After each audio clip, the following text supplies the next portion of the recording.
I want to clarify some misunderstandings about Aaron Judge's swing. We don't use the muscles to rotate the lower body in the swing. The role of the left hand here is not to rotate, and there is no weight transfer before the swing. This is not easy. It's a feeling I've never experienced before. Okay. Can I do it too? Aaron Judge. Today is just a little bit of an American style, but is this it, Allah? Indeed, there is the American flag. Hello. Shall we go in? But before we start, I wanted to ask something I noticed as I came in. Aaron Judge and Aaron Judge. Because I have learned that theory, I want to clarify some misunderstandings about Aaron Judge's swing every day. Oh, and did you study in the US, Coach? Yes, I went to the Teacher Man Hitting Clinic to receive training directly and practice techniques based on that theory. I brought that program and system to Korea. So, is Coach Richard somewhat famous? Of course, there are representative players like Aaron Judge. Oh, did you learn that from Aaron Judge, from the Aaron Judge Academy? Yes, I'm that coach. That's the real Aaron Judge. A specific player is often misunderstood as being too much like Aaron Judge because of his big swing, or that only physically fit American players can do it, which is what Kerry Carpenter is currently demonstrating. I believe this is a theory that even medium-range hitters can apply. First, I'll show you Soto. You know him, right? When you watch Soto hit, where is his hand position? Till contact. The shoulder position hardly moves. And as the hands move further away, the bat tries to send everything back because the strike zone comes in like this. Then the barrel needs to gain depth in the zone. I'll show you this once more and explain. It's gain depth. When Harper does a check swing, where is the bat pointing? Down. It's downwards. The bat is pointing towards the force, but if the hands are used for a check swing, everything goes forward. This action is meant to give power and speed for contact, but it is reversed. The bat barrel goes back, but we need launch speed. You can't see it just by looking here. When watching the video frame, when the bat's speed energy is present, the bat barrel will blur, right? So try to match the blurring part, load, and prepare. At that point, indeed, after finishing the loading and while in a stretching state, a decision is made and speed is applied immediately. However, just by watching this video play, the disappearing part reveals that there is speed and the bat is going down directly towards the force. This swing path does not go directly down towards the ball, but rather swings up in an arc towards the back. You know the player Areas? If we look at the trajectory of the player who transferred to San Diego, the hitting point was here. Then it was hit, so at the beginning, the initial setup position was here, at the right shoulder, but this person doesn't just hit from the spot. He's moving forward, and the hitting point is completely created from the right side. This scene shows him hitting a double by pushing the ball, and he can hit even deep balls, resulting in a strong probability of hitting. That's why his batting average is good. This player has hit over 200 hits last year. And this year, but have you heard that saying? The ball is coming like this, and the conclusion about the bat is that the face should be long for it to be good. But that's too obvious. What I want to explain is that while accurate contact is important, having speed in the hit increases the probability of not getting hurt. However, rather than just having a long face, the area where the bat's speed energy is present should be long, which increases the probability of creating strong hits from deep balls to the middle and front, thus improving the batting average. That's right, it's about the ratio. Batting average, probability. So when you look at the players, they all try to bring the bat back like that. To gain depth with the bat, they drop it back like that to create strong hits even from deep balls, which means they don't necessarily have to see the ball from the front, and they can probabilistically see it better, allowing for adaptability.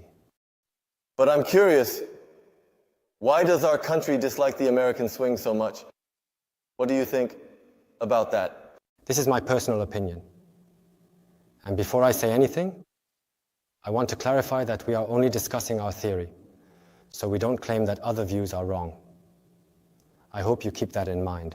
The American swing looks very big, or it appears large due to the body's tilt. This is often discussed with a biased perspective. Also, these days, there are many discussions about bats on social media. Many people imitate the bat like this, but they can't generate the starting speed and end up using their arms, which leads to incorrect paths and ranges. If done incorrectly, the swing should go in one motion, but if you drop it here and then push with your arms again, the swing becomes excessively long. If students imitate this incorrectly at school, it's just a slight difference. It's just a slight difference. So we start all beginning students with hand fit up. From here, the bat turns with the forearm as the reference point, and if the arms extend here, the swing can reach the contact point. But we said it goes back. When it goes back, it seems like the swing will come out from the front, but it can directly reach the contact point. And high-level players always maintain a close vertical relationship with the bat until contact is made. In that state, it can either move away or stay close. There are two options. So now, when we start the hand fever point, there's something I really wanted to do. First, before that, can I talk about something again? Of course, because there might be misunderstandings. If you look at it, there are levers on two engines. Then, below is the rotational motion, and above is the pendulum rotation, like a big balance. The lever below represents the legs and lower body. And the tilt above is called the tilt. This rotation happens at the hip socket. It's the difference between rotation here and tilt here. However, the advantage of this hip tilt is that it is where all the waves and agility come from, allowing energy to be transmitted in all directions of the circle. We need to create a tilt. We need to create directionality, so the direction comes from here, and the speed also comes from here. The energy direction is over there, but if it enters with this tilt, we can tilt both outward and inward. Do you understand what I mean? So, regarding Kiwoom, I saw player Kim Hae-sung, and he has never swung like this before. That's right, we filmed Kim Hae-sung, and it's a bit different. The tilt comes from here, but I really need to understand this concept well. I feel like if I just think about swinging while standing, I won't be able to hit the outside pitch. So, I tend to prefer pitches closer to my body, and it often doesn't make sense to me how I can rotate like this and still hit the outside pitch. However, if I utilize this part, I think I can gain some understanding. There is a certain logic to it, right? That's correct. It rotates like this. Let's try it. Is everything on now? Yes. As I go in and listen, I keep getting curious about more things. It's good to try out while doing it. We do not use the muscles that are supposed to rotate the lower body or the hips in our swing. The reason is that we need to keep our legs straight here, and we have to start the swing from one leg. There is no weight transfer before the swing. However, there is a misunderstanding here. If you only think about being behind, you might think of the swing like this, but I said not to be behind. Let me explain the reason. Here we call it a kickstand. Focus on this axis. It is the axis. Then you just lower your legs. In that position, you lift the lob straight up. In that state, your hips and body will face towards the force. Please go slowly. Then this foot already has a tendency to loosen. But because we held that and turned the hips, the legs created a twist. It's not just about holding the position. We need to wrap the legs here. That's coiling. So you turn like this, and from this position, I will just go down. But when you go down, instead of just leaning, think of it as folding only here, and keep your back straight. From there, if the knob is hip rotation, it will go this way. Instead, it will go up to the left of second base. We are currently in a position with our legs open, and in this position, I am short. Oh, this side. Yes, the line should be formed this way for the left of second base. The legs are open right now. So, did you feel what the difference is? I couldn't feel it, If there's hip rotation here, the front side comes in, and if there's an incline here, the back becomes very activated. When doing this, think that your hands are completely out of the picture and feel your body a lot. That movement comes entirely from the hip socket. Then the lower body is already facing forward because of this incline, that's right. Even if we don't try to use the lower body, it does so automatically. The hip socket has a round bone at the end of the leg, which is the femoral head. The pelvis and hip bone wrap around it. So you need to know how to roll this area. Right now, you are feeling that a lot. Therefore, the center should always be deep inside. Now, let's move on to the second part. Please continue to use that here. Turn your thumb outward and bring it inward. At that time, it shouldn't bend. What you are doing now is the action of putting the bat into the zone. This is the feeling of a swing. If it were before, you would have pulled it forward. If it were before, it would be like this. That's right. But if you pull it, there is no elasticity in the bat. You can't pull this over. It's the feeling of swinging it around. That's right. You need to use your thumb to push it outward from this position. This move doesn't feel like this. Yes, the moment I pull it, can't get depth, and a late ball has no power. Yes, just turn it. That's right. In that position, please touch the ball once on the outside. In this state, I'll just do a slight coil. Don't lower it too much. Just try to turn the barrel once. If you're done in that position, the right side should be slightly open, right? Try doing the same low swing from above once, and the barrel path will allow the low ones to come in as well. You've heard a lot about swinging level along that path, right? But here, the level is rising because of this difference. It's changing because of this angle or that angle. But if you do this with both hands, it gets caught here, like this. That's okay, right? Yes, the role of the left hand here is not to turn. Yes, of course. You only need to do 4 points here. This 2, yes. Then let's try holding with both hands. In this state, if our thumb does what it did here, it becomes forceful, right? That's right. Then I'll use both sides to try it in a stopped state that gives the feeling of swinging. We only express it at 12 o'clock and 6 o'clock, but contact has to be at 6 o'clock. Then it's already inside the body. If you look at the momentary photos of major league players, they are all extended and not hitting like this, coming out at 6 o'clock. The reason is that they are not trying to extend their arms, but are generating speed from here and going in one go. Scientifically, I'm a bit curious about the coach's intentions. Regarding the swing we practiced as children, the theory was that to get the ball to go as fast as possible, would this be faster? Is this way faster than going like this? Using your hands is slower than turning your belly back from here. One reason is that the weight is above, right? Gravity can also pull down. There is a speed going down, and if you look from the front, you can think of it as the shortest distance and shortest time turn. So let's try it once. Place your pivot leg, and then twist your hips towards the pitcher while wrapping. In that position, place it in front, and at first, use your thumb to press down and make a sound. That's right. In a stopped position, make sure your arms don't move away and keep them tight. This time, think of raising this and tilt it to draw a circle like this. I'll give it a try. Right now, like this, roughly. It's going like this. Think of drawing a circle with your shoulders as much as possible. That's right. Keep your arms from moving away. Then look at me. From here, body turn. So that should happen in one motion right away. So if I give you a hint in the middle, think of this as going straight up together without veering off. Then it starts here and the lower body turns. Have you adapted a bit now? Yes. I'll give it a try. Let me show you first. We said that the arms are over there in the swing, right? They always went towards the ball. But now, let's try using the hand. Pivot with the leg. Then I didn't use my arms at all, but what was engaged, the barrel, and then the body, tuck. In the swing that we are trying to rotate, we don't use the muscles in the hips. The muscles being used are all the front muscles.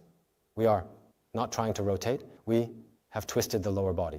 Then if the hips loosen, they will loosen.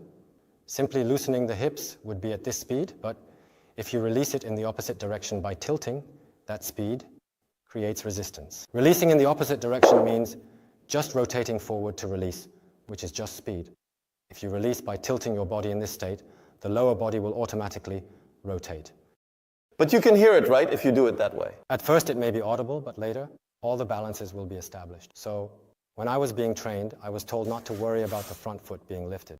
It will come down on its own and will be caught on its own. Shall we try hitting it once? What you do at the very beginning is to get a feel for it. And from here, just raise your hands while in that position. From that state, you go the same way. Oh, nice. Oh, that was good. Okay. You did really well just now. So it's definitely not about being far away. Everything is hitting inside the home booth. And since I'm trying to do this, my hands can't spread out like this. So here, I'm actually just standing still. But when the ball comes out, I need to catch the timing of the backswing, right? You made a very good point. We said we need to have launch speed, right? But we need to be fully prepared at the pitch release. We should always be in a loaded launch position to be able to launch right at the pitch release. If we are just loose before that and then hit in front, we are reducing the time to get loaded at that moment. And the most important thing is that once you decide to swing, there should be no time between that decision and the swing itself. I need to swing, but if I'm not in a loaded position and then I load again, lower my front foot and push my arms, it's definitely late. You need to be in a ready loaded position to launch immediately.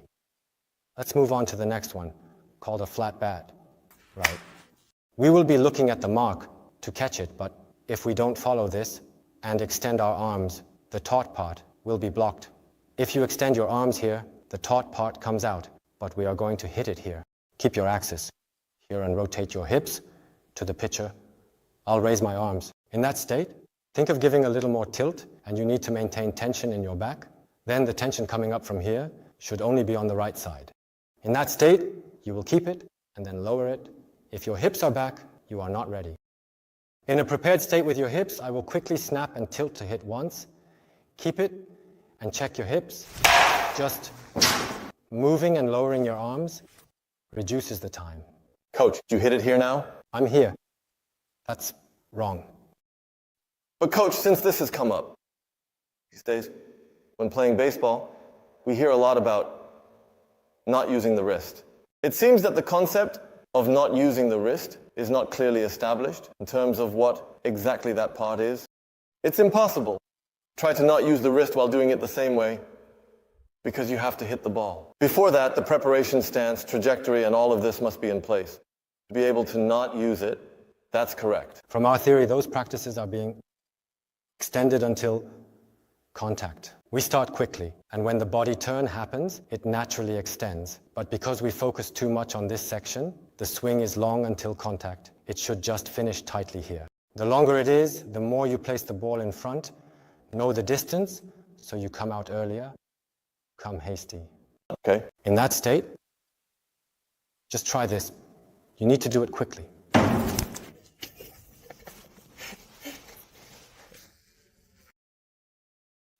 This is not easy. Yes, slow, use arms. So that's why I say to do it quickly. Right. Then if you want to learn this swing, you have to start from childhood. Good children. Habit shift, 1. That's right. Then it's more advantageous. There's no need for techniques to change based on level. If you learn it from a young age, the speed will naturally increase according to your level and self-development. It's really not easy. Right. Then, without using my hands, the bat is already making contact with my body. Even without trying to use my hands, since I'm thinking about the tilt, the backside has all been confirmed on its own. How did I hit it? But the feel in my hands is really good. Originally, if I hold it like this and pull, right, that would be correct. Yes, that's right here. The way it comes in during hand contact also changes, right? Then, when swinging, it would be okay to keep this a little more inside. The ball position is much better when it's inside at the beginning. If you keep placing it in front, it keeps going out like this. The body is now in a tense state, ready to snap and launch. Right, nice. The reason we start from this position is that we need to get the feeling of being able to swing here without any momentum. So the next step will be to go with the flow. Once we have matched that launch, preparation state, we started from here. We will practice transitioning that position into the flow. This time, it's about preparing somehow, preparing while having that feeling. Earlier, we only learned the feeling of starting. Now it's about how to load. As I mentioned, if you have engaged your lower body, I think releasing that is what creates the tilt, and that's where the tilt comes in. Keep in mind, I mentioned there are 3 types of loading. You can think of putting as lower body loading. You need to think that there is forward movement and that there should be a coil coming back. Even if there are just these 2, you can resist the forward movement. We need to resist a lot. It's not just about the speed of moving forward. We need to create resistance by pulling against each other and stretching. Then, if we stretch, the center is the head and the legs become the axis. If we just move forward, we have given up on resistance. If you create that forward movement and then accelerate from the back, the front will meet. This was a real secret, and I'm sharing it with you. This resistance, it's not just about accelerating forward from the back, it's about creating forward movement. By creating a coil stretch that resists, we place it in the center and create resistance. Then, if you accelerate from the back, the front feels like compensation. When practicing, please set the axis legs first. Please set the axis legs first. In that state, we will do 3 things simultaneously. There must be forward movement, a coiling backward, and an upward stretching. Doing these together is the key point. Right, nice. So, in the case of a swing, it's not 1, 2 swings. It's all done in 1 swing. In the case of a swing, even though there is a front leg here, everything is created through coiling to generate forward movement and create resistance, hitting hard. But why does a swing usually not hit the high ball as it is and instead become more of an uppercut? A swing always seems to be more of an uppercut when hitting a high ball. I found that really fascinating. Here you can coil and tilt, but when it's a high ball, it leaves. Even with the same tilt, if you push, it leaves. This handset can be positioned anywhere, which is an advantage. When you use your hands from this position on the handset, it moves outward, getting further away. But the bat always turns vertically, right? The bat goes backward, not forward. So let's try going outward. Let's try going toward the body. You can go directly to the center the same way, and if it's toward the body, you can go the same way. The same applies to low ones. By doing the same with the stem, you start in the center. And at the same time, the lower body changes direction. If you watch Aaron Judge's training hitting videos, you'll see that his swings are all different, right? Oh. The only thing that changes is the timing, but that's all. From the back, it doesn't go that way or pull this way.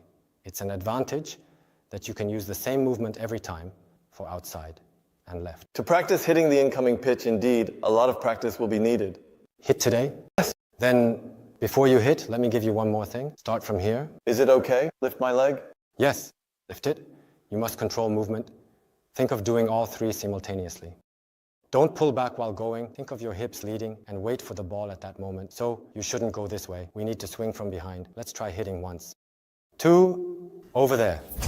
That's right. It's okay. It was fine, but now your shoulder is very visible to the pitcher, right? Towards the second baseman. Think about what we did at the very beginning. Doing 3 things at the same time, right? Nice. Oh, it's a feeling I've never experienced before. It should be 1 swing like that. Oh, that was really good. What were you thinking just now? The coil stretching, resisted forward, and the body and hands just release. Over there. That's it. You should think of it that way, because that technique is all coming out. Now, I'll add one thing.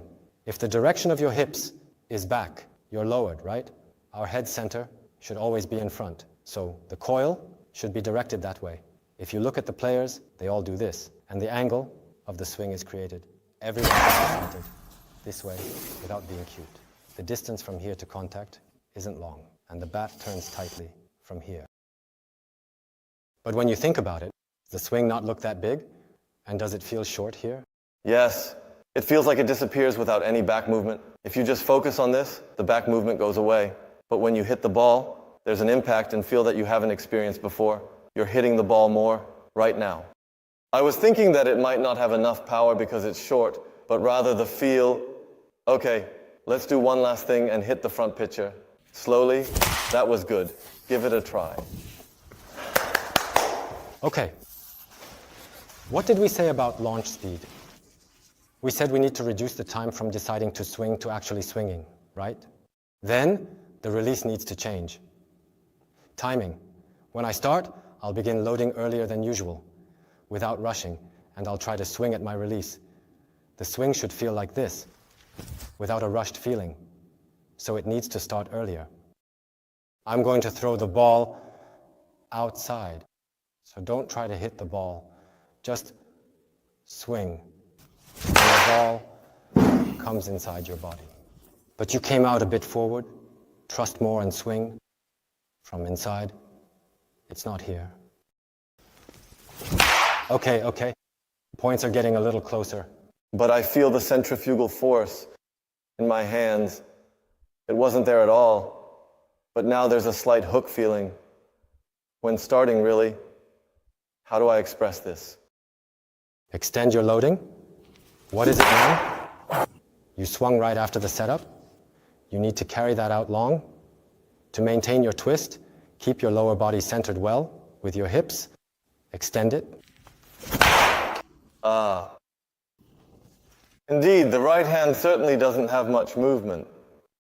It's just about rotating this inside. There's no feeling of it going out and releasing strongly. The right hand movement seems to be absent. It seems like the feeling of not using the right hand. So when Alan first learned this, he felt that he could go anywhere from this position. That's the hand pivot point. You can go anywhere without using your hands. Okay, try to slowly extend the 3 movements. More. Extend. Okay. Okay, do it very, very slowly and extend it slowly. Okay. Did your lower body turn sharply? Tilting while turning your lower body? No. Just focus on releasing this through tilting. If you can do that, your lower body will naturally turn like that. Slowly stretch it out. Okay, all right then.